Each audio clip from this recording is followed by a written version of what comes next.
अब ये जो तीन आपको यहां पर दिखाई दे रहे हैं, उसमें से लेफ्ट साइड में महाकाली का स्थान है। यह हमारे तमोगुण को पालती, तमोगुण हमारे अंदर जमता है।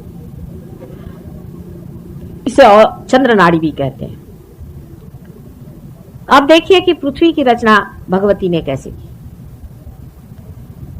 पहले सूर्य से कुछ हिस्सा भगवती ने निकाल लिया, उसके बाद उस हिस्से को बहुत दूर ले गई, सूर्य से बहुत दूर ले गई, जिससे वो एकदम ठंडा हो गया, बर्फ के जैसे।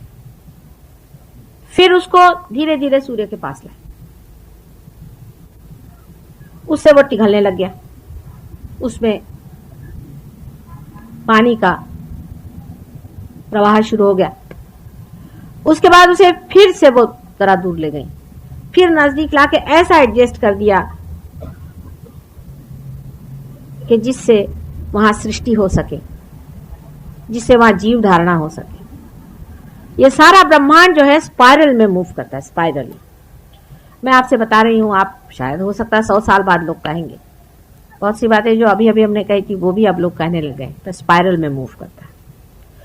उस स्पाइरल के बराबर, उससे स्पाइरल के मूवमेंट से ये होता है कि कभी सूर्य की तरफ ज्यादा होता है, कभी चंद्र की तरफ ज्यादा होता है। इस तरह से एडजस्टमेंट करते चलता है स्पाइरल में।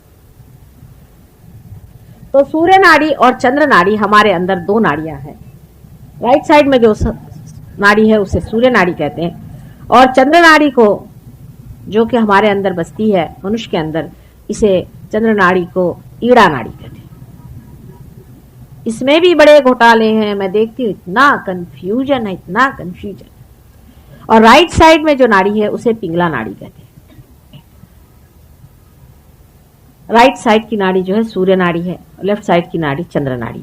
इन दोनों का जब संतुलन आप साधते हैं तब आप बीचों बीच आ जाते हैं।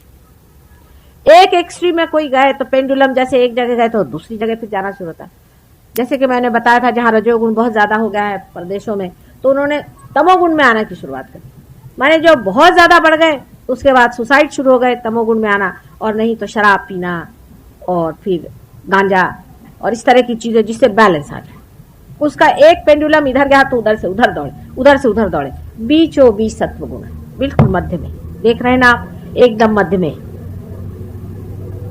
और उसके बीच में गैप है, आप देखिए कि गैप है, यही वॉइड है, इसे वॉइड कहते हैं। ज़ेन सिस्टम में आप अगर ज़ेन पढ़े तो पूरा सहज योग है, ज़ेन भी। कबीर पढ़े तो पूरा सहज योग है, नानक पढ़े तो पूरा सहज योग है, कृष्ण पढ़िए तो पूरा सहज योग है, राम पढ़िए तो पूरा सहज योग है, क्राइस्ट पढ़िए तो पूरा सहज योग है, कुरान पढ़िए तो पूरा सहज योग है। सब सहज ही योग है। कहने का ढंग शायद अलग हो जाए पर मजा आएगा वही। ये जो बीच का वॉइड है यही भवसागर है, और इसमें उठने के लिए कोई सीढ़ी नहीं है। समझ लीजिए कि दो ऐसी सीढ़ियां लगी हुई हैं, लेकिन बीच वाली सीढ़ी आधी लटक रही, और उस पे चढ़ने का जो मार्ग है वो है कुंडलिनी, जो नीचे में है, नीचे में जो कुंडलिनी। इस कुंडलिनी को, इस ब्रिज को, इस गैप को भरना पड़ता है। यही कार्य दिखने में बहुत सीधा सरल, कोई बहुत दूर नहीं। अब ये कुंडलिनी आपकी माँ है, जन्म जन्म आपके साथ पैदा हुई, आप ही में स्थित रहती है। मृत्यु के बाद भी जीवात्मा के साथ ऊपर में आत्मा और कुंडलिनी दोनों साथ ही साथ उसके साथ भटकते रहती है। ये हर समय आपके अंदर स्थित रहती है, और यही आपके पास्ट और सबकॉन्शियस का पूरा जोखा है। कुंडलिनी जो है ये गौरी है, यानी ये महाकाली का एक पार्ट है। देखिए आप, महाकाली का एक पार्ट है। बीज की शक्ति जिसे हम सृजनात्मक शक्ति, उत्क्रांति की शक्ति कहते हैं, या जिसे हम एवोल्यूशनरी शक्ति कहते हैं, या जिसे महालक्ष्मी की शक्ति कहते हैं, वो ये शक्ति नहीं है। ये आपके सबकॉन्शियस की शक्ति, जो आज तक आपका पास्ट हो, आपके कर्म हुए, आपका ये हुआ, वो समझ लेना चाहिए इस चीज को। तो कुंडलिनी वो चीज है, उसका हिस्सा है। जो वॉइड है, वॉइड के अंदर में सरस्वती का कार्य है, क्योंकि मैंने आपसे बताया था कि बीच के जो नाभि चक्र है उसमें से एक कमल का डेंट निकल करके उसमें बैठा हुआ ब्रह्मदेव सारी चीज रचनात्मक कार्य करते रहता है। इसलिए इस वर्ल्ड के अंदर में रचनात्मक कार्य की शक्ति है, आप जानते हैं है। यह रचनात्मक कार्य 5 एलिमेंट्स से आता है। आप जानते हैं 5 एलिमेंट्स के बारे में। उसी से मन भी तैयार होता है, मन भी उसी का एक हिस्सा है। जब ये दोनों शक्तियां, ये और ये एग्जिस्टेंस की शक्ति है और वो कार्यान्वित रहने की रचनात्मक शक्ति है। जब वो कार्य करती हैं तो जिस तरह से कि एक समझ लीजिए कि बाय प्रोडक्ट होता है किसी भी फैक्ट्री में, उसी प्रकार के 2 बाय प्रोडक्ट्स निकलते हैं। एक बाय प्रोडक्ट ऊपर जो लेफ्ट साइड से ऊपर चढ़ता है वो इस साइड में आ जाता है, राइट साइड में, उसे सुपर ईगो कहते हैं। और जो राइट साइड के कार्य करने से होता है वो ईगो होता है। जो लोग राइट साइड में कार्य करते हैं, जिसे हम रजोगुणी कहते हैं, वो ईगो ओरिएंटेड होते हैं, अपने ईगो से कार्य करते हैं। और जो लेफ्ट साइड होता है वो सुपर ईगो होता है। बहुत से आप साइकोलॉजिस्ट नहीं होंगे तो आपको जरा समझा दें। जैसे कि एक बच्चा है, माँ की गोद में दूध पी रहा आराम से, वो आराम से आनंद में, उस वक्त में उसकी माँ उसको हटाती तो उसका ईगो जागरूक होता है। वो कहता है कि ये क्या कर दिया, मन में उसको गुस्सा चलता है, तो उसकी माँ उसे डांटती, नहीं करती, सुपर ईगो जम गया। कोई करने की इच्छा होना ईगो से होती है, और जब उस पर दबाव आता है वो शक्ति सुपर ईगो की होती है। हमारे अंदर इस प्रकार 2 संस्थाएं बनती हैं, ईगो और सुपर ईगो। एक चीज से तो हम कहते हैं कि इसको हम करके दिखाएंगे, और दूसरी चीज से हम कहते हैं कि नहीं भाई ये नहीं करेंगे, ये हमारे बाप कह गए थे अच्छा नहीं, ये इसमें फायदा नहीं होगा, नहीं करना चाहिए। अब जरूरी नहीं कि बाप अच्छा ही कह गए होंगे, कभी कभी अच्छा भी कहते हैं, कभी कभी बुरा भी कह जाते हैं। इस तरह की 2 शक्तियां हमारे अंदर काम करती हैं। या ऐसा समझ लीजिए कि एक से हमारी इच्छा शक्ति है और दूसरे से हमारी रचना शक्ति है। रचना शक्ति और इच्छा शक्ति अगर बराबर आ जाए, या जिसे कहिए कि ईगो और सुपर ईगो दोनों अगर बराबर में आ जाए, तो आप देख सकते हैं कि कुंडलिनी का उठना कितना आसान हो जाएगा, क्योंकि सर का बोझा जो है एक जैसा हो जाएगा, बीच में से कुंडलिनी आसानी से निकल जाएगी। इसीलिए संतुलन की बहुत जरूरत है। मैं संतुलन ही पे बोल रही हूँ, बार बार घूम घाम करके संतुलन पे आती हूँ। अगर आपके अंदर संतुलन नहीं है तो कुंडलिनी जागरूक होकर के ब्रह्मरंध्र से नहीं निकलेगी। संतुलन का एस्टैब्लिश होना बहुत जरूरी है, और उस संतुलन के लिए ही मैं आप लोगों से कहती हूँ कि आप लेफ्ट से राइट पे डालिए, क्योंकि ईगो यहाँ पर बढ़ गया, समझ लीजिए पूरा ईगो है, यहाँ के बलून ईगो ने दबा दिया है सुपर ईगो को नीचे।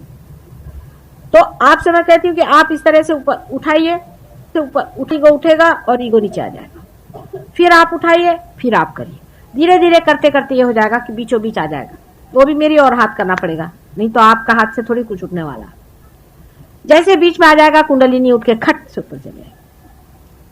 अब कुंडलिनी सब जानती है, समझती है, आपका सब उसको पास मालूम है। आपने जो गलतियां करी, जो कुछ भी आपने अपने साथ जातियां करी है, जैसे आप किसी गुरु के पास गए, कुंडलिनी आपकी जानती, उठेगी नहीं, फ्रोजन कुंडलिनी। इसीलिए आपने देखा होगा कि किसी ने बताया मेरे गुरु थे तो मैं सर पकड़ के बैठ जाती कि गई कुंडलिनी काम से, अब तो हाथ जोड़ो इनको भैया, अब क्या करें।